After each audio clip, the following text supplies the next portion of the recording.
लो भी सजनों बेलियों भाइयों बहनों, सलीम अख्तर हाजिर खिदमत है और आपकी खिदमत में सलाम बजा लाता है। मुसलसल नाकामी और नामुरादियों के बाद एक तरफ जालसाजी के जरिए एड हॉक जजेस लगाने की काजी की चालबाजी फेल होने लग रही है, तो दूसरी तरफ वारदातियों की पीटीआई पर पाबंदी लगाने की वारदात भी तेल होने लग रही है, जिसके बाद वारदातियों का दिमाग भिन्नोट हो गया है और वो पगला गए हैं और पगलाकर सटिया गए हैं और सटियाकर सुप्रीम कोर्ट की तरफ पिछावड़ा करके 8 जजेस का निशाना लेने लग रहे हैं और निशाना लेकर उन्हें दुलतियां मारने लग रहे हैं,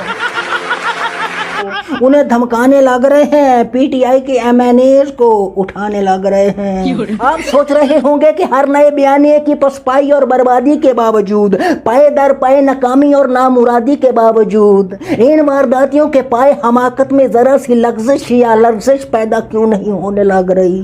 तो भाई साहब, पहली बात तो ये है कि कन खजूरे की 2-4 टांगे टूट जाए तो वो लंगड़ा नहीं होता, अपना काम जारी रखता है। ये भी हर बार हारते हैं, खाक फांकते हैं, धूल चाटते हैं और चाट कर कपड़े झाड़ कर फिर से खड़े हो जाते हैं। दूसरी बात ये कि ये कोई सियासतदान या लीडर वीडर कुछ नहीं है, ये निज़ाम की सर्कस के जोकर हैं। ये आवाम को रोज एक नया तमाशा दिखाते हैं और उस तमाशे में आवाम की जेब काट लेते हैं। जैसे अभी इन तमाशों में मशगूल कौम की जेब काट कर पेट्रोल की कीमतें बढ़ा दी। तीसरी बात यह है कि 8 जजेस के फैसले के बाद इनकी कश्ती में सुराख हो गया है और इन्हें ये डर है कि अगर इस सुराख को बंद ना किया गया तो वक्त के साथ साथ ये सुराख बड़ा होता जाएगा और चोरी की गई सारी सीटें इस सुराख से एक एक करके निकल जाएंगी और फिर ये 17 सीटर कोस्टर में बैठ करके अडयाला जेल जाने लग रहे होंगे।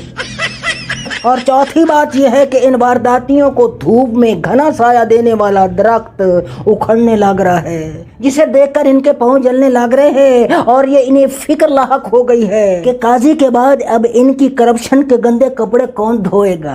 और सबसे बड़ी वजह यह है कि खुदा की लाठी इन जमीनी खुदाओं पर आन पड़ी है, जिसके बाद इनकी मत मारी गई है और ये इधर से उधर और उधर से इधर चिल्लाते फिर रहे हैं।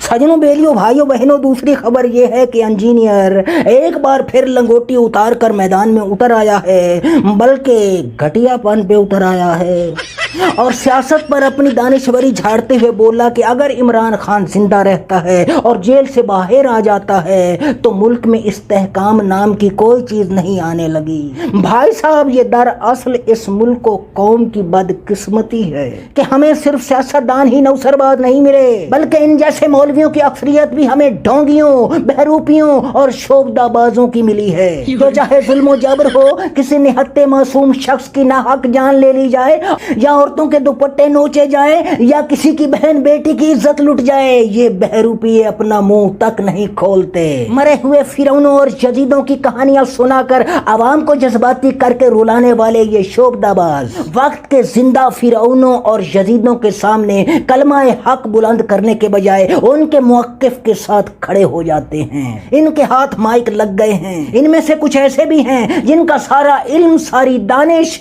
हर वक्त 4 शादियों के गिर्द धमाल डालते रहते हैं। मादरत चाहता हूँ, ये मौलवी आपस में ही मुकाबले और मुनाजरे करके अवाम को उल्लू बनाते हैं, उन्हें चूना लगाते हैं। ठंडे कमरे में माइक के सामने बैठकर ये दुकानदार अपनी दुकानें चलाते हैं। न हिंग लगे न फटकड़ी, रंग भी चोखा है। मगर बदकिस्मती की बात यह है कि अवाम भी इन्हीं को फॉलो करते हैं। जब भी तो मैं कहता हूं कि इस मुल्क को कौम की बर्बादी के पीछे सिर्फ करप्ट हुक्मरान या इस तरह के बहरूपियों का हाथ नहीं, बल्कि पूरी कौम का हाथ है। वैसे भाई साहब, आपने कभी गौर किया है, सोशल मीडिया से जब इंजीनियर का या शाहिद अफरीदी का जिक्र कम होने लगता है तो ये दोनों इमरान खान या उनके सपोर्टर्स के खिलाफ कोई मुतनाज़े बयान दाग देते हैं और ये फिर से सोशल मीडिया की खबरों में आने लगते हैं। यानी बदनाम होंगे तो क्या नाम न होगा वाली मिसाल का चस्का इन्हें लग चुका है। मगर इनको कोई बताए कि इस तरह खबरों में आने के लिए ऐसी हरकतें मीरा या राखी सावंत किया करती थी। मगर तुमने अपने नाम के साथ मजहबी स्कॉलर लिखा रखा है। ऐ बहरूपियो, ऐ ढोंगियो, ऐ शोबदाबाजो, शर्म तुमको मगर नहीं आती।